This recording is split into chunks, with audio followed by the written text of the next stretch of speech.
Hi guys, it's me, Sherwin in Maine, USA. Okay guys, this is my first YouTube channel guys. So ang pag-uusapan natin ngayon is about NCLEX. Wow! Alright? So, pag nurse ka sa Philippines and then you wanted to work in the United States, you just have to pass two exams. Number one, yung NCLEX, and number two, yung English test.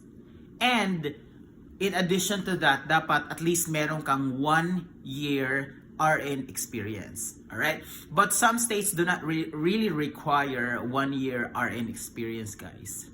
So, let's talk about NCLEX kasi ito naman talaga yung topic natin today. Alright, so before ka makapag-NCLEX, guys, there are a lot of agencies na pwedeng tumulong sa iyo, such as yung iba. Basta i-research mo na lang guys kasi ayoko mag-recommend. But for me, my journey was, I did my DIY. Yeah, do it your own. Ganon. Yeah, so I did my DIY. But before that guys, before I did my NCLEX, talagang nag-research ako guys on which state I want to be an RN. Kasi ayoko na yung mga endorsement. Kasi pag kunwari pumasa ka sa New York, you have to endorse that or transfer that license to, for example, Maine. Ganon. So for me, ayoko ng hassle na parang mahassle ba. So yun, nag-select ako guys, and ang hinahanap ko talaga at first is the safest and the lowest crime rate na state sa Amerika. So, I came up with the three: Vermont, New Hampshire, and Maine. Okay! So, nung nakita ko si Maine, maganda siya guys kasi malapit sa dagat. You have the lobster, you have the lighthouses, you have the seafoods, you have a lot of forests and trails.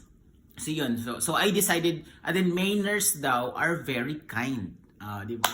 Tapos border pa siya ng Canada. So, it's gonna be something like, okay, I'm gonna travel to Canada and that's it. So, yun. So, when I search for the NCLEX, guys, I directly message the Board of Nursing via their website. This is the link. Yan. That's the website, guys. So, all you have to do is to just register. How? Fill outan mo lang yun. Ganun lang simple. Yeah. And then, i-upload mo lang siya. Lahat ng mga documents mo, may mga requirements doon. You just have to upload, like yung TUR. Yun, i-upload mo lang siya doon. Tapos, magkakaroon ka ng account doon. Yes.